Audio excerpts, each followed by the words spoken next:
and can I acknowledge Māori Language Week and the importance of that to us and our community. Can I welcome our community who may be joining us for this council meeting today online. Very warm welcome to you. Could we start our meeting today with a karakia by Councillor Nepi? Kia ora.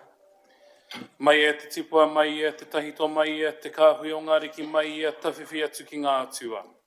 He ngā tipuna e ngā atua whakatata mai kia huakina mai te whatitoko o te whaia o te ao marama. Kia tū rakina mai ko ngā tairoa kupe, ngā au pikitanga, ngā au heketanga.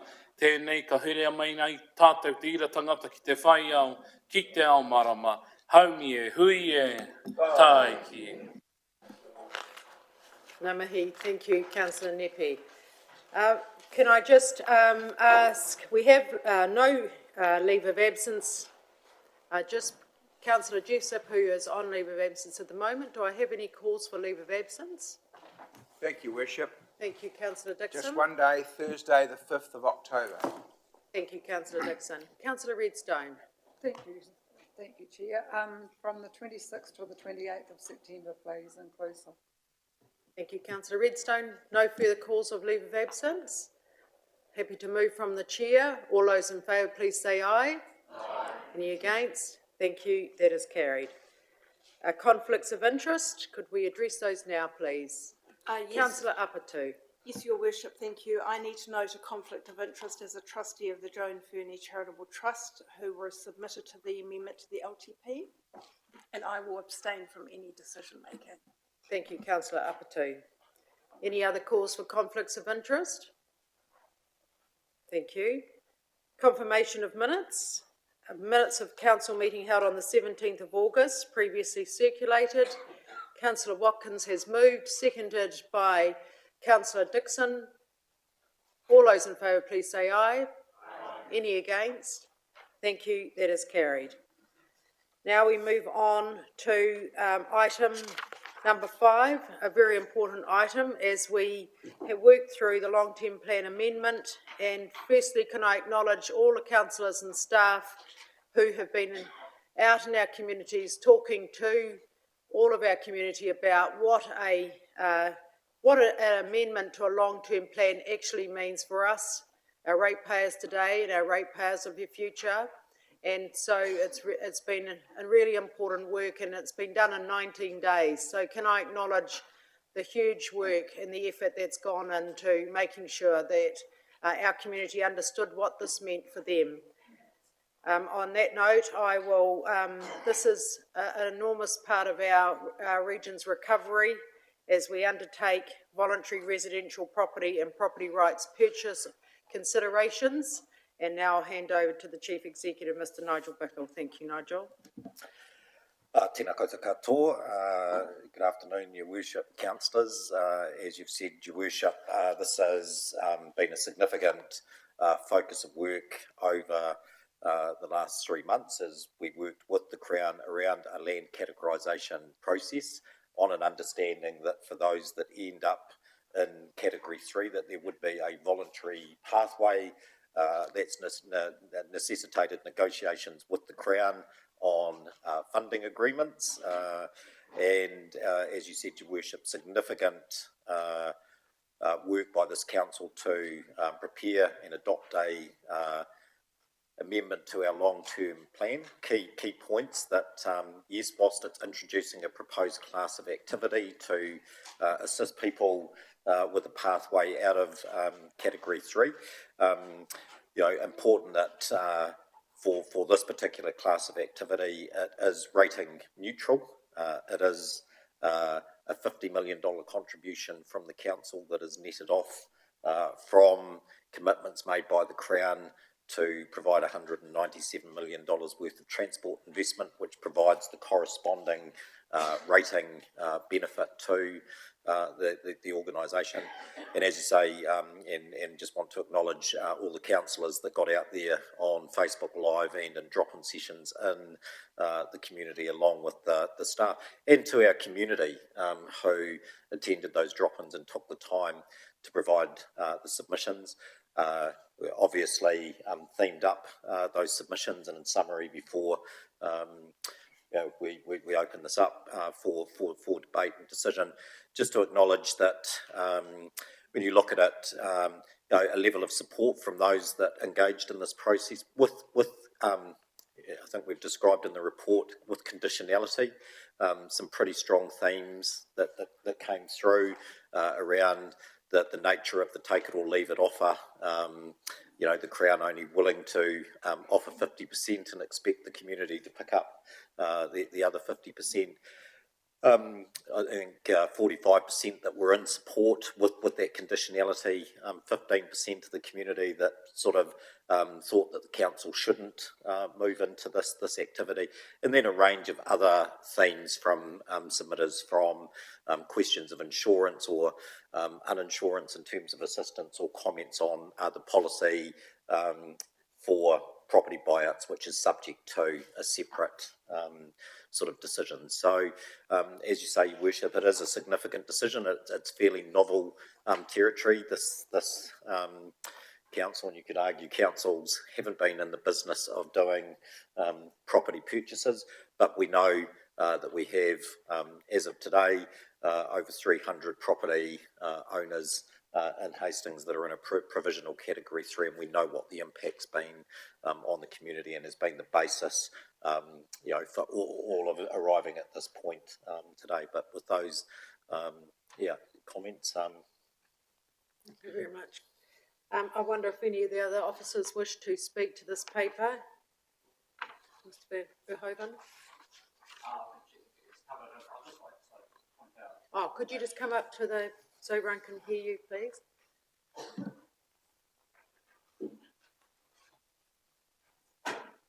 Afternoon, councillors. Chief Executive's covered it well. I just wanted to note recommendation F in the report, when you do get to the recommendations, should read D and E as opposed to the C and D that it currently reads. Nothing further to add from me, and overviews in the report. So everyone's got that noted. Volume 1 of the submissions, amended recommendation F to read D and E, not C and D. Thank you, Lex. Councillors, any questions or comments? Councillor Sholom? Thank you, Your Worship, and thank you for the team for the huge amount of effort that's gone into collating our community's views.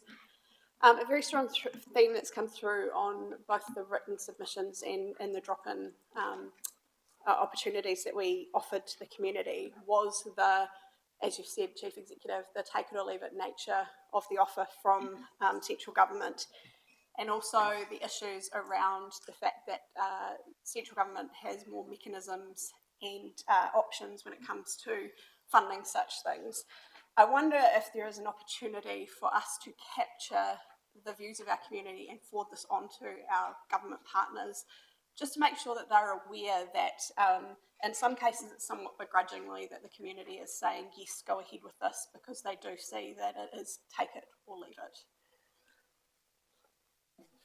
Through you, Your Worship, I think that's something that, obviously whilst we've worked all the way through this with the Crown and are in constant communication with the Crown, obviously the Crown's aware that there are two fairly significant council meetings going on today in Hastings and Napier. We would advise the Crown of the outcomes of the consideration by council today, and could include in any communication the themes of the feedback that came through from the community, if that's the direction that council wants to take. Thank you. And could I invite someone from the communications team that is looking after if council adopts the recommendations today, come forward please and just explain what are the next steps for the community to fully understand what this means for them, particularly our cyclone impacted communities. So, but in the meantime, I'll take Councillor Nixon's question. Thank you. Councillor Sholom has raised a point that also interested me, the submissions that were received. In addition to the issues she raised, the comments we had at the meetings and submissions subsequently indicated some concern about the potential burden on ratepayers of the costs. I just wonder, when will we be advising our ratepayers and the community generally how those costs will impact on them? And as I understand, we're also looking at reviewing our long-term plan in terms of where savings might be made. When do we expect to be able to consult on that as well? Through you, Your Worship, I think, again, the key points are the ones that we've tried to communicate to our community through this process, that the proposed class of activity for assisting people that are in Category 3 areas, the nature of what we've proposed to do and the agreement with the Crown sees that particular class of activity as rating neutral, that there will be no rating impact from the introduction of the property buyouts to assist Category 3. I think what we clearly, at the direction of Council, also did though was to signal in the consultation document with the community that we are potentially in for a period of elevated rate rises because we have significant other costs that are facing the wider community around recovery from Cyclone Gabriel.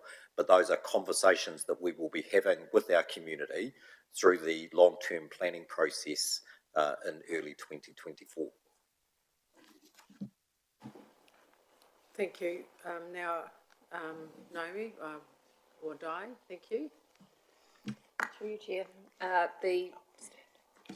There are two key aspects to the policy, the communications with affected property owners around this. So obviously the first thing is the adoption of the LTP amendment, which enables council to undertake the work. So that's the focus of this consultation. The second element will be the adoption of a policy that will enable that buyout work to progress. The third being the signing of a funding agreement with government. So our focus in our communications, the key audience is those that are directly impacted and will be reliant on this policy and progress work adoptions happening. So they will be contacted directly, and then working out through our wider audiences, both to those that are still pending understanding. Obviously there are categories that are unconfirmed at this stage, and then also on our full community to understand what this means in terms of the bigger picture for council operations. And to your point, Councillor Nixon, that will be picked up in the LTP amendment, the full LTP plan, which we work through next year in terms of the cost implications. So we understand that the Regional Council will be finished with the categorisation finalised position by the end of September. Yes, thank you. Yes. Councillor Kerr. Thank you, Worship. I spent much of yesterday reading the submissions, and some of them are very emotive, as one would expect. As Councillor Scholem picked up, there were themes in there that are beyond Hastings District Council's area to act on. In reading the submissions, there was nothing in there that made me want to shy away from doing this activity, and the balance of submissions also supports that. So I too would like to thank the staff, and I'm happy to move the recommendations as written, noting the DE instead of the CD.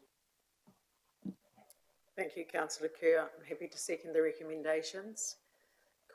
Comments, councillors? Your thoughts on the recommendations?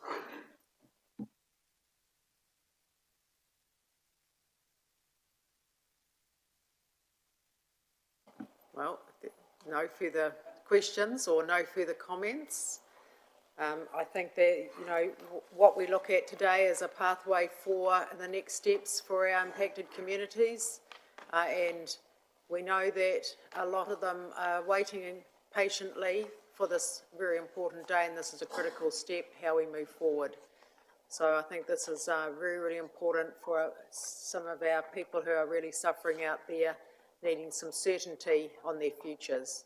So I'm very happy to second the recommendations. If there are no further questions or comments, I'll put the recommendations. All those in favour, please say aye.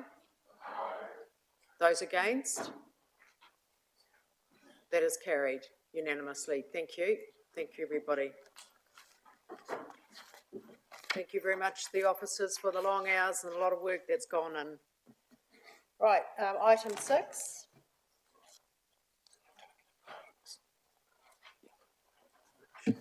Oh, I'll just hand over to, No, Mr. well, Mr Allen's just left the room, but so we will, we'll go on to item 7, which is, welcome Carly. No, sorry, we've got Craig. Welcome, Craig. We've got the Three Waters Reform update. Craig, could you just give us an overview of, and a picture of where we are with the Waters Reform legislation? Thank you. Through you, Your Worship. This report that Carly has put together for you is really just a quick summation of where the Three Waters Service Delivery Reform is currently at.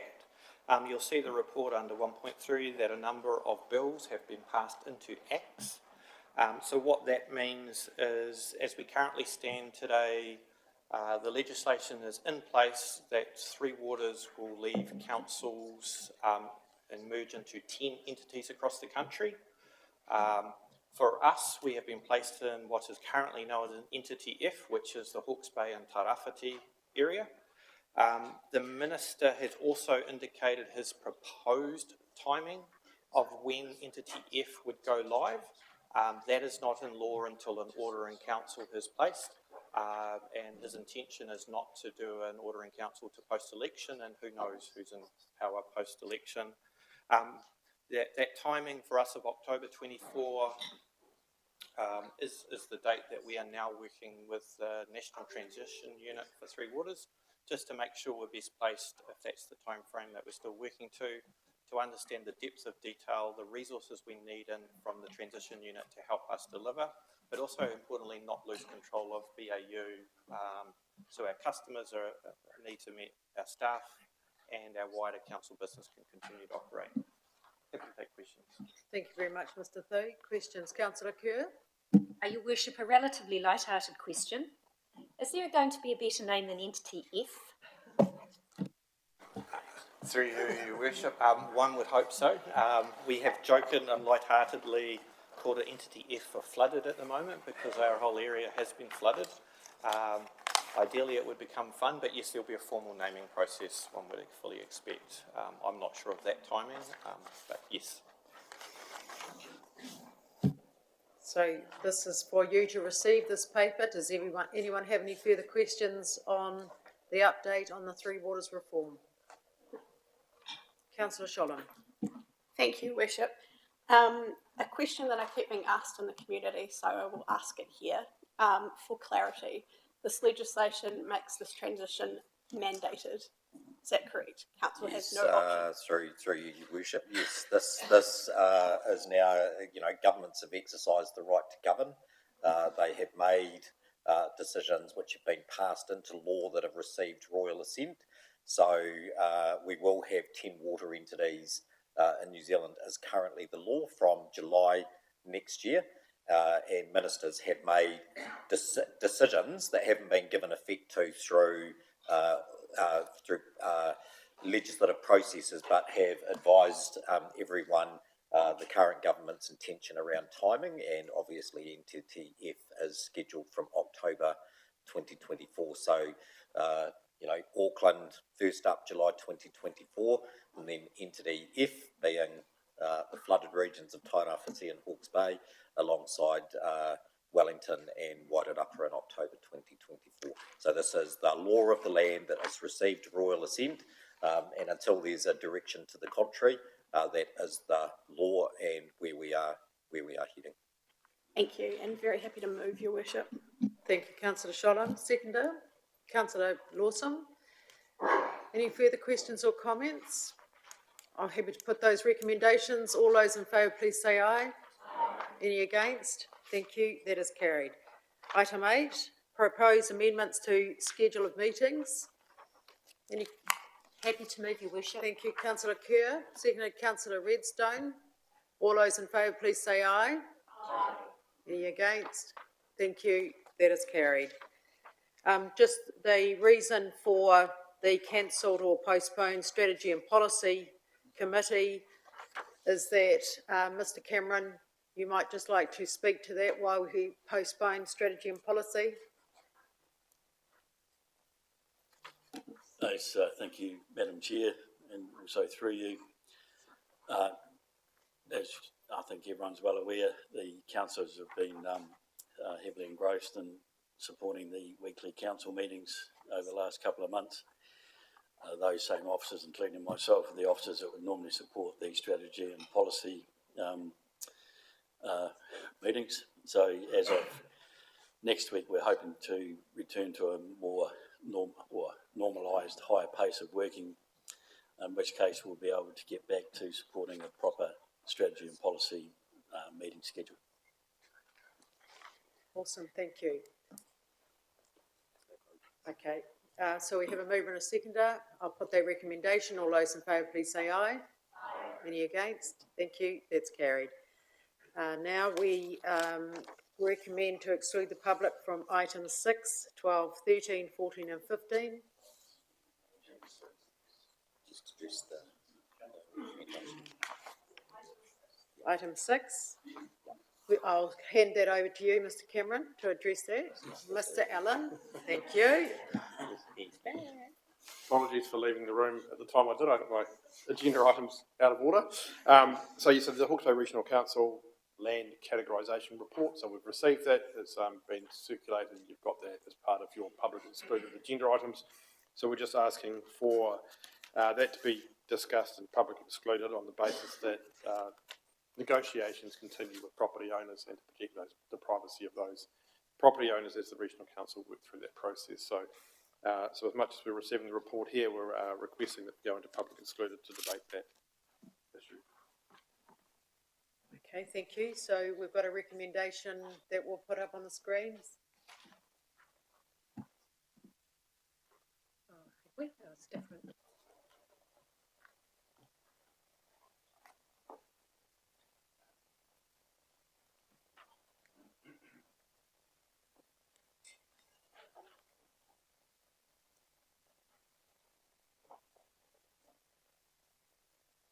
That the Council received the report titled Hawke's Bay Regional Council Land Categorisation Process dated 14th of September. And B, the Council receives the report from the Hawke's Bay Regional Council on their land categorisation process following Cyclone Gabrielle and public excluded, as HBRC still have ongoing discussions with directly affected parties. For the reasons of confidentiality, in accord with the Local Government Official Information and Meetings Act, Section 7.2, to enable the local authority to carry on without prejudice or disadvantage negotiations, including commercial industrial negotiations. That is the grounds for the confidentiality in accordance with the Act. That's something that you would normally say. That's all right. I didn't mind saying it. Councillor Sholem. Very happy to move, Your Worship. So any questions about what that actually means for our impacted communities, councillors? So this is making sure that, understanding that there's still some talks going on with our cyclone impacted communities about which category they've been placed in. So that is the reason why we need to keep this confidential. Any further comments or questions about that? I'm happy to move. Thank you. I've got a mover. Councillor Sholem, Councillor Kerr has seconded. Any further questions or comments? I'll put those recommendations. All those in favour, please say aye. Aye. Any against? Thank you, that's carried. Thank you to the team. Thank you to our community that has been with us today. This is a very important part of our meeting as we move forward with the futures of our impacted communities, and bringing some certainty to them that we can come out and talk to you and make sure we get this process right. That is what the next steps are. Can you just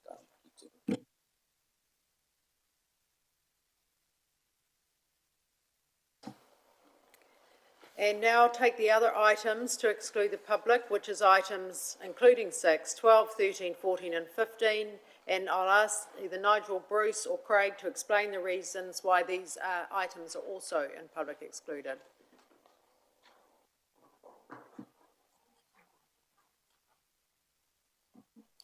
Thank you, Madam Chair.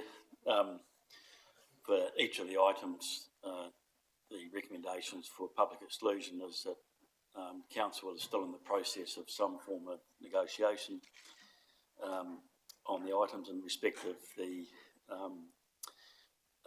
Council's decision to adopt the Category 3 policy framework, it is recommended that we engage directly with the affected parties under that exclusion before the information is made public. So, in summary, for each of the items, Council is still in the process of negotiation and sensitive negotiations, and to enable those negotiations to conclude, it's recommended that the items are heard in public exclusion. Thank you, Mr Cameron. Councillor Kerr? Thank you. I think this question can be asked in public rather than with public excluded. With reference to the Category 3 voluntary buyout policy, I know the community are really interested in what the outcome is, and therefore my question is, when and how will we be disclosing our decision and that of Napier working alongside us? When will we be able to tell our community, and how will we tell them, in particular the affected parties, the Category 3 communities?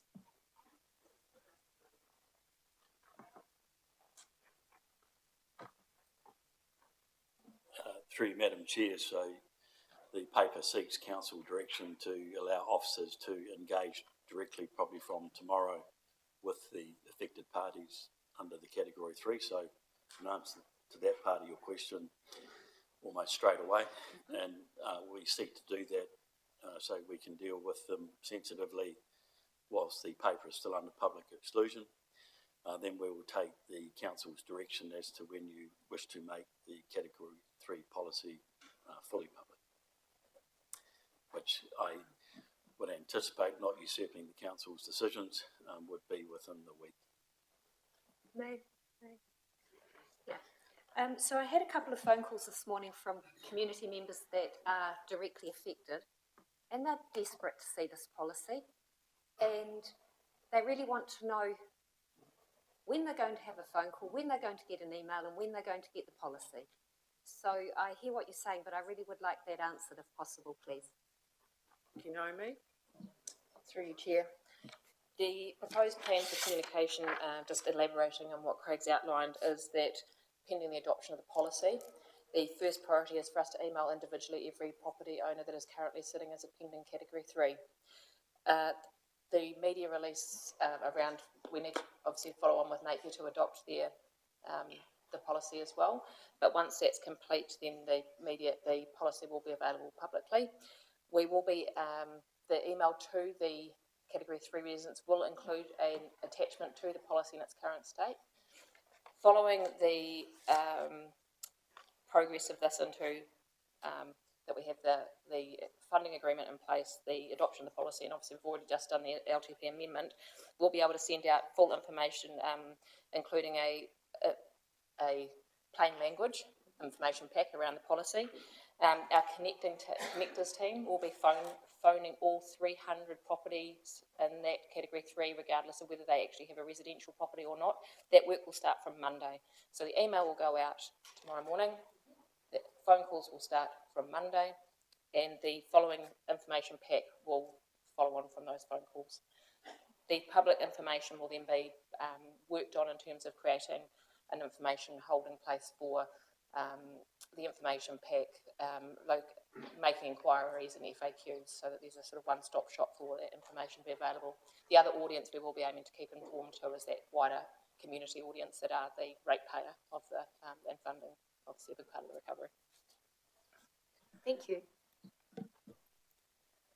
So in terms of the questions that we've been asked by our community about HBRC technical reports that people are asking to see to validate categorisation, they will be released when the finalising of the categories goes out to our community. Is that correct? Yes. Thank you. Your Worship, I'm actually happy to move the recommendation to exclude public for these 4 items, and I do appreciate the answers that I just had. Thank you. Thank you. Do I have a seconder, please? Councillor Butto, any further questions or comments about moving into PX? I'll put those recommended. Sorry, Councillor Harvey. Yeah, thank you. Just back to Naomi, just a question around emails tomorrow and phone calls on Monday. Is there anything within the emails that go out tomorrow that enable them to make contact with anyone during that time. I just know obviously there is a weekend, but there could be some tension for some people around, or a lot of anxiety, and they're still sort of waiting to get some clarity, not until Monday. Thank you, councillor Harvey. Amy? I'll do my best to answer this, and the team may have more detail, but we are aiming to make the email go out first thing tomorrow morning. That enables people time to make inquiries, speak and understand it. The reason we can't do the phone calls starting tomorrow is that there are 300 and it's going to take us a significant amount of time. The email allows people to start digesting that information with urgency, because obviously the thing they want to know is what's next.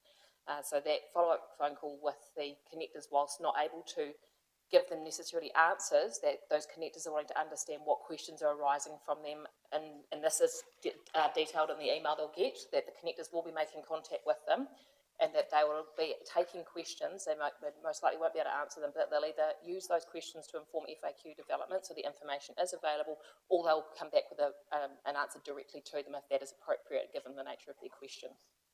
So it is just to balance the speed of which we're trying to keep information moving with access to people to talk to. And yes, councillor Harvey, there's a number on the letter that they can ring. Is that a special number, or is it just our council? It is our council number. Right. So you've raised some concerns that people may need to speak to their connector tomorrow, because that they have some questions about this. The question I think councillor Harvey's asking is there somebody at the end of the phone tomorrow to answer those questions, or over the weekend? Tomorrow, definitely. It's Friday, but I'll talk to Rebecca about what we can do about the weekend if we get people that desperately need to talk to somebody before Monday. I think it's really important that we have a team available to answer the questions from our community. Thank you. That's fine. Great, thank you. Happy to put those recommendations. No further comments. Put those recommendations. All those in favour, please say aye. Aye. Any against? Thank you. That's carried. We now move into PX. Thank you to our community for a second time that have been with us today as we work through some of these really important and critical